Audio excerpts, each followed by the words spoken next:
Geez, hang on.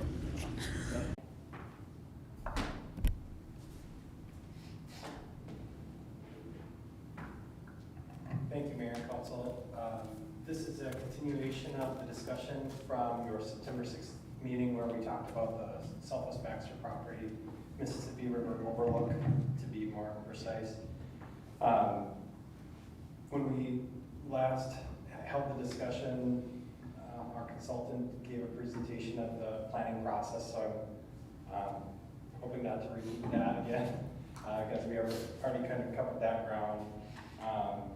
Just wanted to give the council another opportunity to further that conversation from the last meeting, see if there's any questions. I think there was one item of follow-up that came up out of the last discussion on the 6th, and that was specifically regarding the DNR and if there was an ability, if there was feedback directly from the DNR, if we could get direct feedback from the DNR, if the DNR would consider a short-term lease. Short-term has been relatively undefined at this point, but we did ask the question of the DNR. Our local DNR staff did forward that question down to the St. Paul office where those decision makers are. And the response back was that they have other examples where there are leases in place for wildlife management areas. And so it does seem like it's a possibility moving forward to do a short-term lease. Obviously, that would all have to get agreed upon at a later date, but it seems like that is a possibility. You know, some of the other discussion items from the last meeting, just to refresh the council's memories, was about outtake. There was discussion about costs. There was just a good, healthy discussion on the plan, but there's a lot there in terms of consideration for the council, and we understand that it's not on the regular agenda for any kind of action. What we're hoping that could, out of this discussion, is to further this conversation and see if we can get to a point this evening where the council's ready to put this as an actionable item on a future agenda. That's really our goal, is to pick up where we left off and carry the conversation forward. I guess with that, I don't know if there's anything specific you would like me to cover from the master plan. More than that, if the plans that the plan that was recommended was a combination of option A and B, which involved a larger potential uptake area. This one includes, I think it's 660 acres, basically from the 200 acres west. Option A does have a consideration for this piece of land kind of in between, which was added to the consideration because the DNR, when asked about wildlife management areas in particular, that's obviously a hunting property, and with the city planning a future roadway corridor, again, not planning to build a road, but future roadway corridor where we're protecting a corridor for the possibility of a road. You know, they're thinking of that in terms of it being a boundary, where they don't necessarily want to cross boundaries, knowing whether it's a trail or a road with hunting. They prefer to be, they don't mind a boundary like a road or a trail, but they don't necessarily always want to have that cross. And that was also why the trail concept for the Veterans Trail looped that around with the recommended option around from Mapleton Road, and then basically came through this area rather than following the power line corridor, because for the DNR, when considering a WMA, they wouldn't necessarily want hunting to occur where people are on a trail, where they have hunters directly on either side of it or crossing it. So I guess with that, those were the recommended options with the study. This was an earlier version that did limit the WMA to a much smaller area with the power line and then having the Veterans Trail cut through along the power line corridor, but that wasn't the recommended option from the project advisory committee. It was a combination of either of those. And again, with feedback from the DNR, they might support option A over option B simply because of this future roadway corridor that's shown here. So I guess with that, I'll turn it back to the council and see if there's any questions.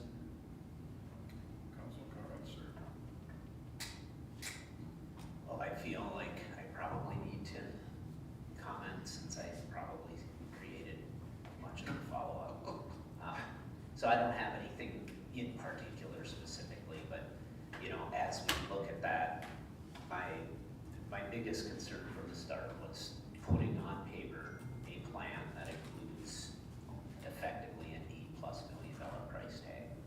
And I feel better after having talked offline with Josh about the fact that, you know, this doesn't have to happen, but I still have concerns about the idea that people, even the people involved in the process, may have been inadvertently in a position to believe that, you know, we're putting this on paper, so it's gonna happen, or the city has money to do this. And I guess I just wanna make my perspective on it clear in terms of commentary on the process, that I had always seen this land as minimal budget impact to the city, and I stand behind my perspective of that in terms of, yes, maybe some of this eventually happens, but keeping the public aware that no, this is not on the docket anytime soon and may never happen, but these are good forward-thinking concepts that staff and the planners have put on in case it's needed in the future. I have some of the wording in there, I've shared typo issues with Josh and little things like that I don't think need to be fully discussed here or anything. But the other thing that I think I really want to highlight on that is going back to my original understanding of what we were talking about when we agreed to take up this land. The outtake aspect is still important to me because that was what I voted in favor of taking the land in the first place for. Whether that's a lease or an outright permanent situation, I can go either way in terms of that, as long as we are not, I guess I have deep concerns about the idea of us having our staff managing that big chunk of land out west. I think that takes a budget situation that we're not in a position to have. So I would love to see the DNR either having that on a lease or outright, because then they have professional staff who can make that what it should be. The other aspect deep within the plan is talking about all of the natural environment protection aspects, and I think having Island Lake and a lot of that wetland within a WMA or within our managed land that includes things like hunting and is leased out, whatever it might be, you open up the door for a group like a Ducks Unlimited to do things with that land. And I just don't think if we open that up to just, this is a hiker walker area, I just don't think there's a commitment from organizations that want to look at that lake to do things to protect the wetlands actively and spend their money doing so. And I think opening that up with that WMA concept opens up the possibility that there are groups that are committed both on principle and financially to do good things for the wetlands that we own, which has so many benefits beyond us just wanting to do it and spending staff time and trying to avoid impacts on the wetlands. I think the other aspect of this plan that should just be highlighted is not only protecting the environment in the sake of we're not running ATVs through it, but not putting boardwalks across massive amounts of wetlands would be my personal statement to that. And I know it's kind of an open question within the plan, but as much as possible, I would say not only avoiding negative, obvious impacts to wetlands while we can, we owe it to the background of this land to just do our best to maybe even improve upon those wetlands rather than just say, hey, we'll put a boardwalk on there, which is minimal impact or what have you. So those are just my general thoughts on that. It'll be yet to be seen where I come down on the final idea, but I can respect all of the ideas that were brought forward. I think just being very clear with the public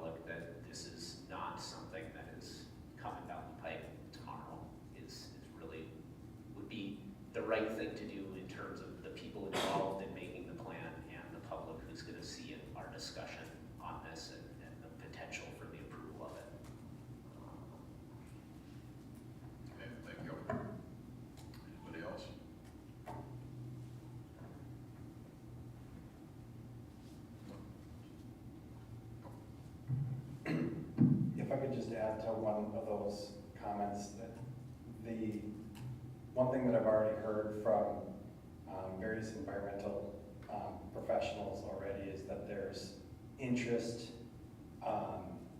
and grant monies available to look at restorations and erosion restorations, forest stand improvements.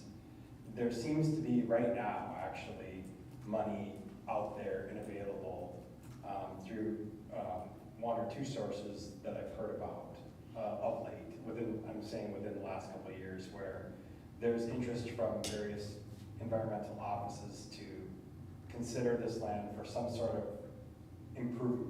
environmental improvements, generally speaking, whether it's a habitat restoration of a forest stand or improving erosion. I think there's some potential where we could, in addition to a Ducks Unlimited or something related to WMA, there might be other sources for various types of improvements that aren't named at this point. Yeah, while you're standing there, have you had any more behind the scenes, whatever comments from the landowners about the road, or is that on the way, or is that still? I don't think it's gone away, but no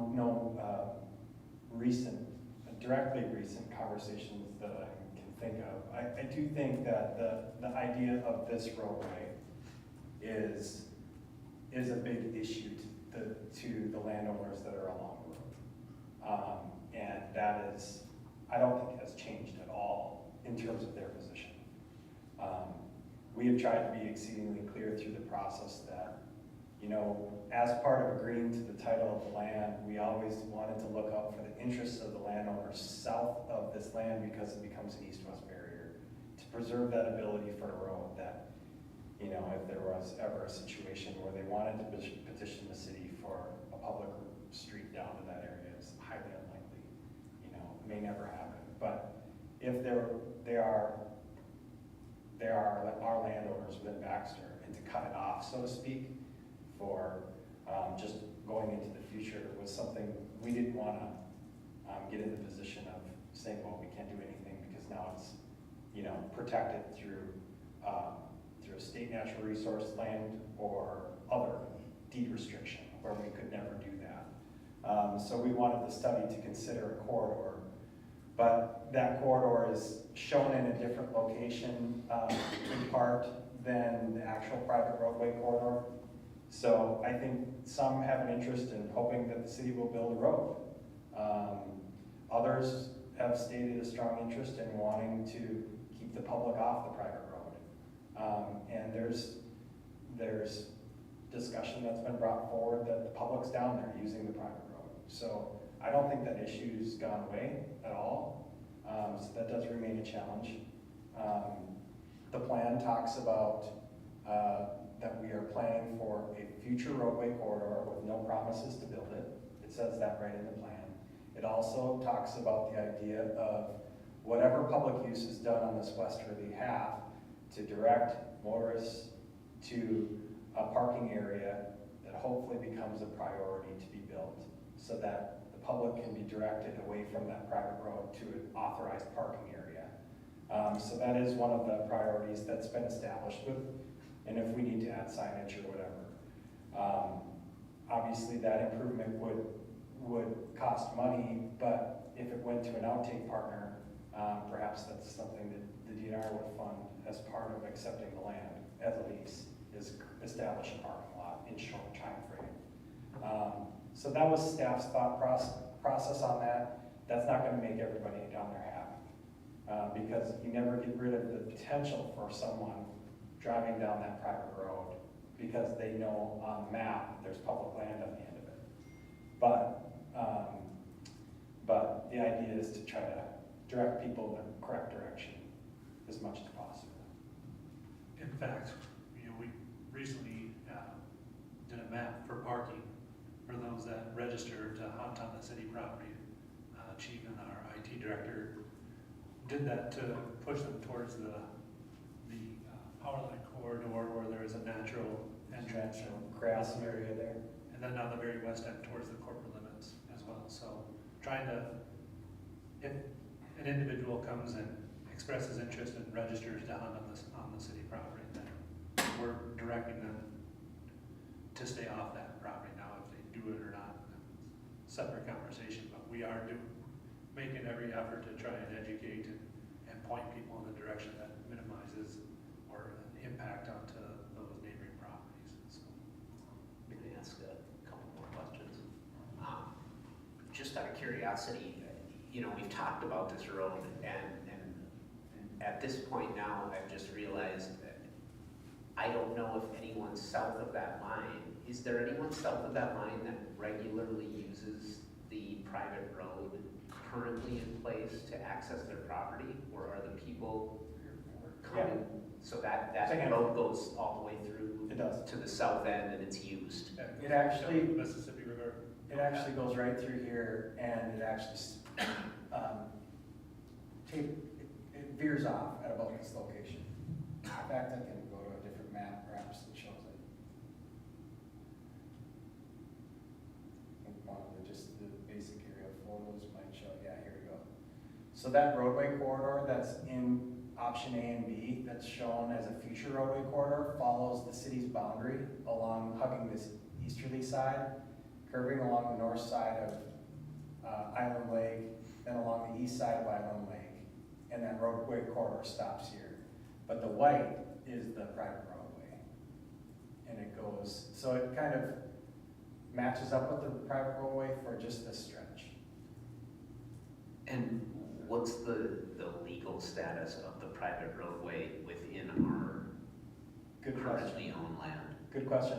So when we did a title review when Island Lake was donated to us, and the title review came up that there was no easement on the land that we were deeded as a donation to allow public use of this roadway. Okay, it's a private roadway that's been in practice for many years that the adjacent landowners have used.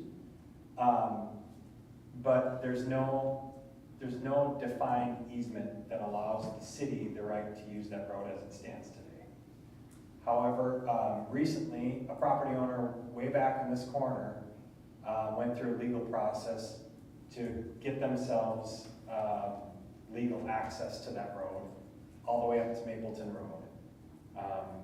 Was it 16 feet? 16 feet. They were able to secure a 16-foot easement, and it was basically done by notifying all the landowners along that route that they were attempting to collect that easement through a legal process, and we were named to that as well. Did not participate because we didn't want to introduce ourselves to the neighborhood in that way.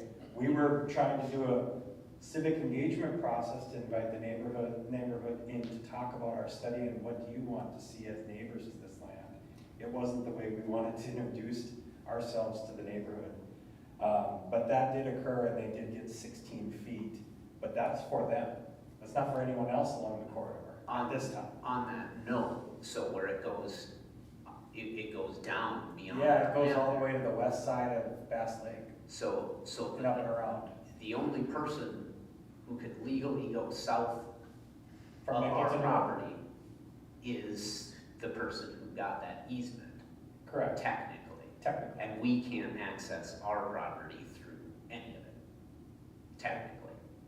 If the city attorney were here, I bet you that's exactly what we agreed to say. But there's nothing to say we can't use that road that crosses on our property.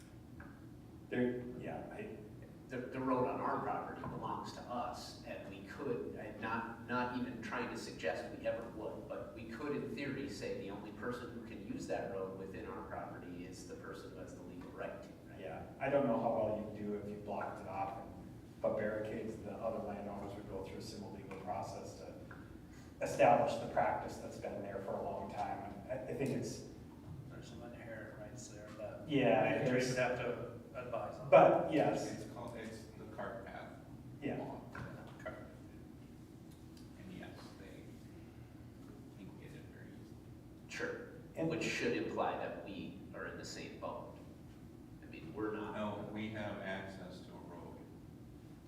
If your property does not have access to a legal right-of-way, Sure. you can establish a 16-foot cart path across another property to get there. Okay, Because we own from this point of the road to this point of the road, and we own all the land on the road. But in terms of getting up to Mapleton Road, you're back on other people's private property. sure. And I guess my question was mainly to get at that doesn't take away the city's right to whatever we want to do in that area. Right. It's not, okay, okay, So because we didn't join parties to that, we don't have that 16 feet. Correct, we don't have it for ourselves. Go through the same process that the owner did to obtain that 60 feet, right, or easement, right?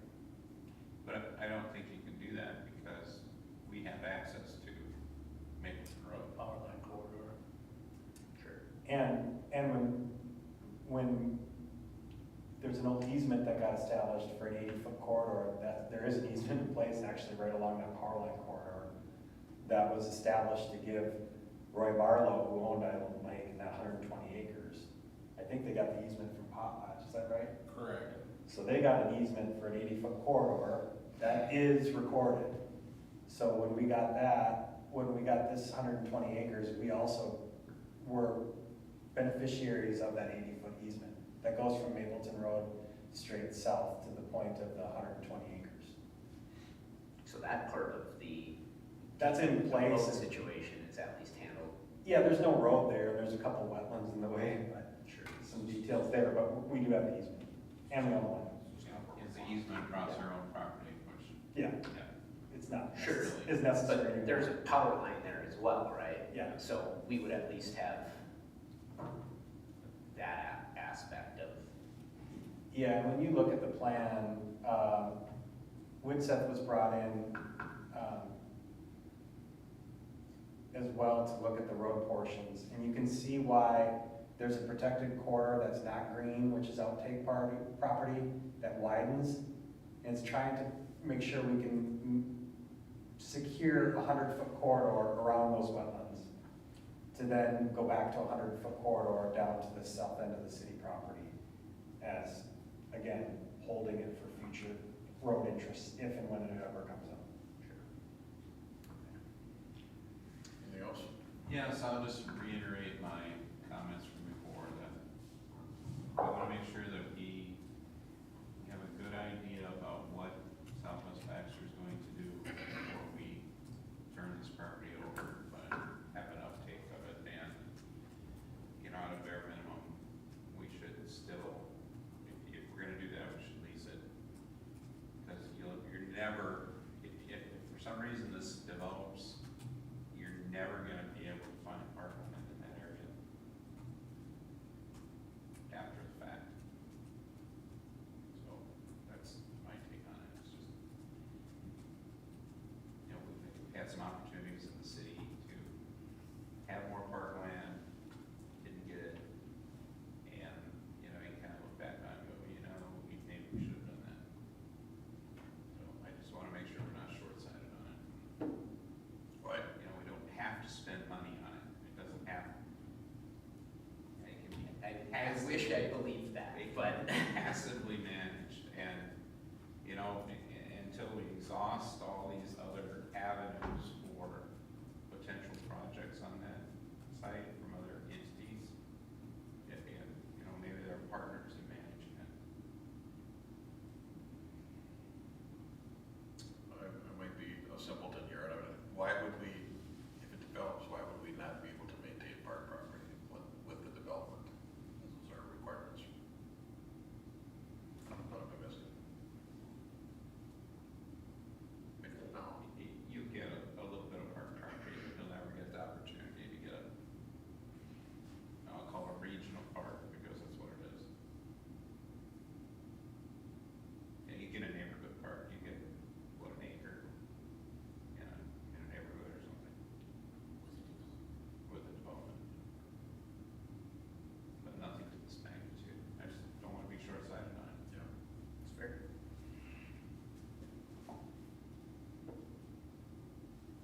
Okay. Anything else? I see the Parks Commission approved this.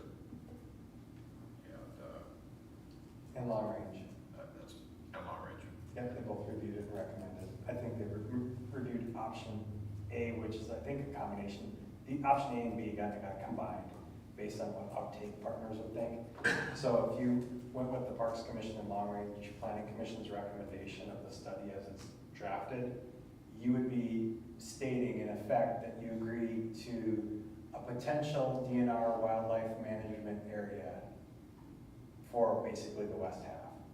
It doesn't say it will be. We wanted the word potential in there, even if we're strong advocates for it, because we don't know how the negotiation would play out.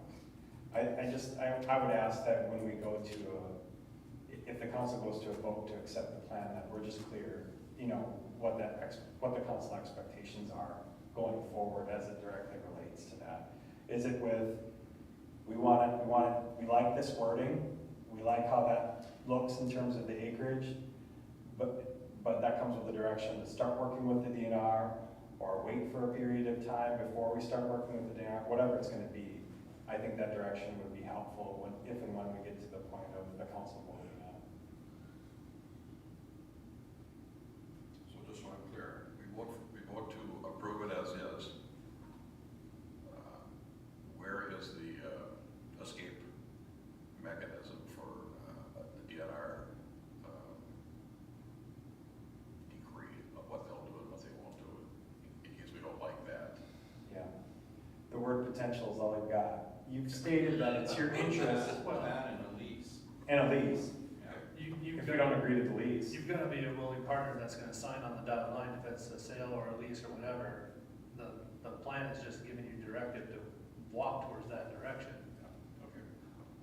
Yeah. It would be signaling it's our interest to go talk to the DNR and try to work it out at some point. All right. If there's nothing else, we will move on to the second part of our program here. Could I ask one last question? Yeah. Do you think the council's ready for us to put that on a regular agenda for a vote, or would you like another work session discussion? Do you have any interest on, if you're ready? Is there anything else you want to know from staff or before? It's really up to the council too. We can take as much time as we need. It's really your choice. I just didn't know if you wanted to. From my perspective, I'm more than happy to move forward. I don't see it a lot different today.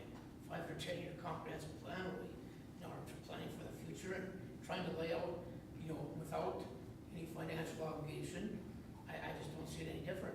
And I think that, as Councilman Cross said, it's a great opportunity to, to make sure that down in the future, we have a regional kind of situation. So I'm more than happy to move forward as a council action. Well, in full transparency, I voted with Zach originally. I felt we had all the land we needed from Parks perspective, that we were gonna inherit another 700-800 acres. And so I think we were led to believe that the people giving the land away needed a fiduciary responsible person that had to be government, which was us. So it's kind of a mutual back scratching there to help them do their thing and us do our thing, with the idea that it could pass through. It could pass through us.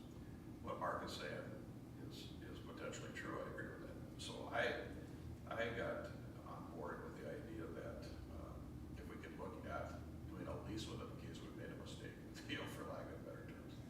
We have a lease with them for 20 years or 10 years, whatever it might be, and then say, we do need it for development, and we can get back out of this and then cake and eat it too, if you will. And so that's full transparency, that's where I would be coming from. Thank you. I don't know if that helps you. Yeah. Appreciate it. Good as nothing, I'm sure. No, it does help. Okay, who's up next? You want to introduce it? Alex?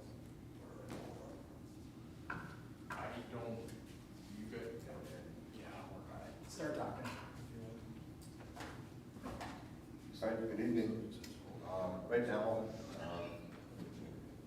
how this all came about with this asset management plan within OK Park was started looking at our assets within the park system, specifically with playgrounds. We started socking away money for the replacement over at Oscar Christopherson. It was a big ticket item, got it done, looks awesome, community's happy with it. And we started to look at other facilities and assets within our parks and trail systems and its aging equipment. And we wanted to get a useful life on every amenity, and also what that replacement cost is going to be in today's dollars. So we contracted with Woodset to come on over, and we're going to start with Oscar Christopherson. It is our oldest park so far, and try to get a total cost of, well, first identify the useful life of each amenity and get it prioritized of, based on its condition, what we see as a replacement value, and start looking towards the future and future budgets to incorporate some funds to keep it, you know, as the service that we provide, you know, the Baxter, which is pretty high. We plan on this being a working document where we'll need some updating in future years, but then also going to other parks, such as like Warren Thompson would be the next one, next oldest, and identifying those as well. So, I guess once we get this up here, we have Jamie from Baxter? Beezer, Jamie Beezer from Woodset to talk you through the report here, and I'll answer any questions that you may have. Yep. Yeah, well, while we're searching, I know we're running up close to 7 o'clock too. Thank you all. My name is Jamie Beezer. Architectural designer with and happy to represent this project on behalf of the architects and engineers at Woodset. As Alex was indicating, this capital asset management plan report, it was a fantastic opportunity for us to provide the city with a comprehensive overview and a detailed inventory, along with a cost spreadsheet analysis of this existing park. The document that we've produced is intended to be a document that stands on its own. It doesn't require any introduction. It doesn't require background knowledge. A person, thinking about staff coming on new with the city, Trevor doesn't have to spend time explaining things. This is a document that people can jump right in, get an in-depth understanding of the park, understand all of its parts and pieces, and be able to use it as a management tool.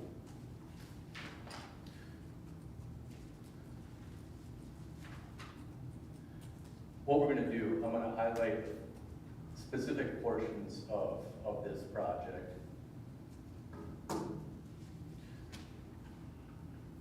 And then, because a number of the pieces are really kind of the same analysis, looking at different aspects of the park, we don't need to take a close look at this stuff. But from an executive summary standpoint, what the city asked us to do was to investigate, evaluate, and report on the general current conditions of the buildings and site utilities. Matters related to accessibility are noted, but the scope of this investigation does not include an exhaustive and in-depth analysis of accessibility. What this report does do, it develops a comprehensive inventory and assessment of the park amenities. And it's information that can be organized and consolidated into this deliverable, which includes maintenance and reconstruction recommendations in terms of unit costs and proposed maintenance budgets. The cost for park maintenance and reconstructions change from year to year, making adjustments to anticipate costs necessary. This is intended for the city to become a living document, one that they will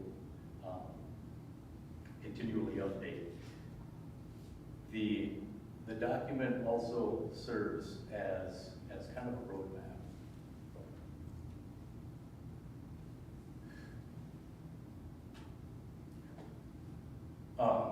Taking a look at the 2015 comprehensive plan, and what this does is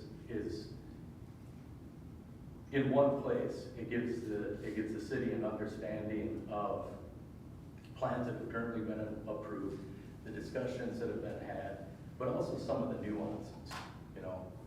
Some of the nuances with this particular part is in here in this skating rink. At one point we're looking at plans for possibly changing that out for alternative uses. There's also the portion owned by ISD 181 leased back to the city.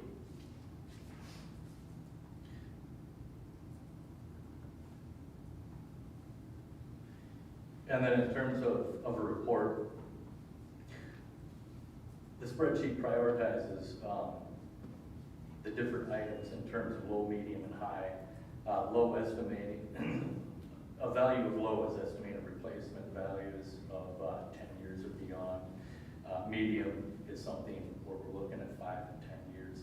And that high category in that immediate to 5-year range.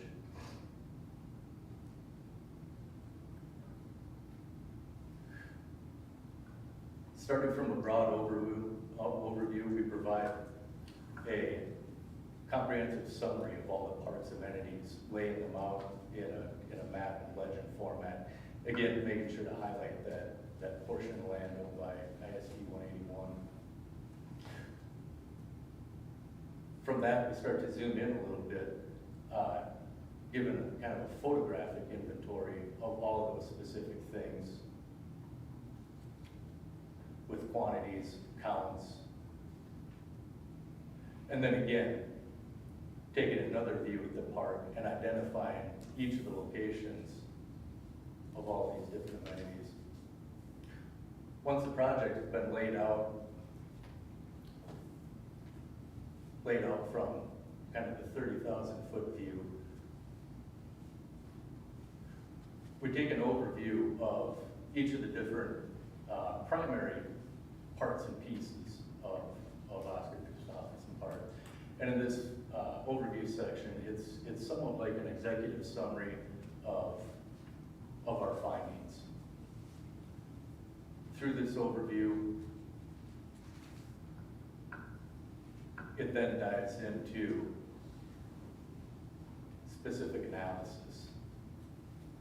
So we've got a few pages here again where in each of these different primary components, given that broad summary, I'll keep scrolling until we get to the analysis portion. At this analysis portion, this is where we're identifying specific deficiencies across the park. It gives the general notion of concern. It creates the recommendation, the photographic evidence of what's being identified.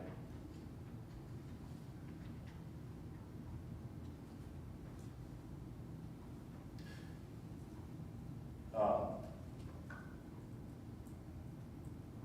hold on a couple more here. With respect to accessibility and that earlier statement where we weren't necessarily contracted to provide an in-depth, exhaustive analysis regarding accessibility. In each of these cases where we do find issues with that, we are noting that and providing the city with an understanding of its level of importance. This park features analysis continues on for a number of more pages. What I'm going to do is, I might just have to scroll.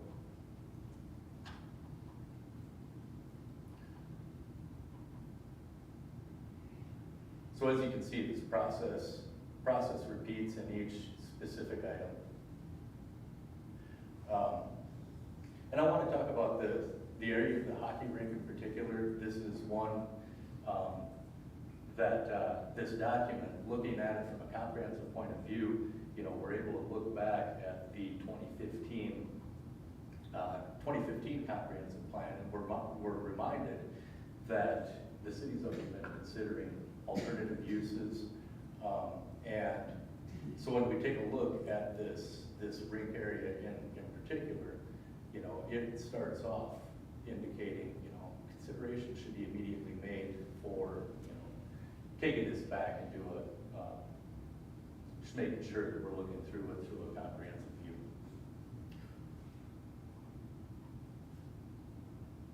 We'll notice that each of these items, they're all followed with a particular number. As we finally get to the conclusion of the analysis,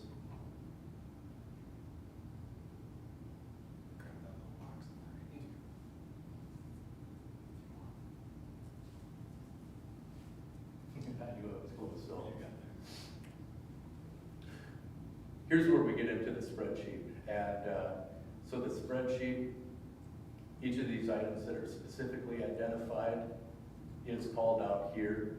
Included in this inventory are things that are just either general inventory items.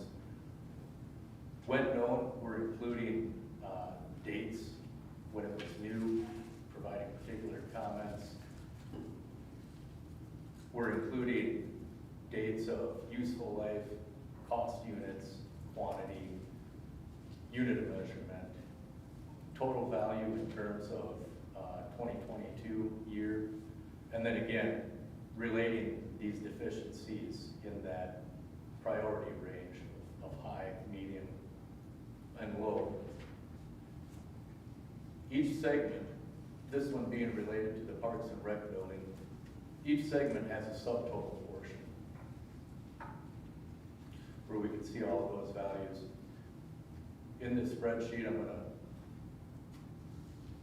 take us down to near the end of the report.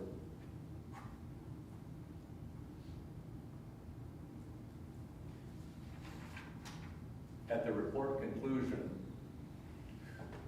we provided another piece of the spreadsheet that takes these features and amenities and evaluates them in terms of if this park were to be built new, what would it take?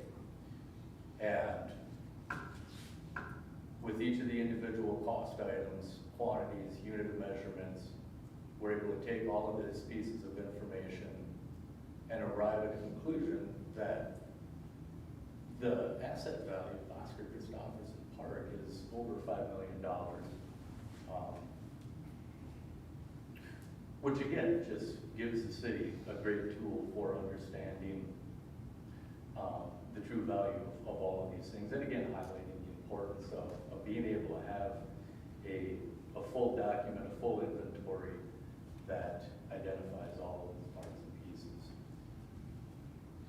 In the final portion of the report, and I'm actually going to call Alex back up here, this has some great comparisons between Oscar Christopherson and Warren Thompson Park. And I believe we've kind of went over this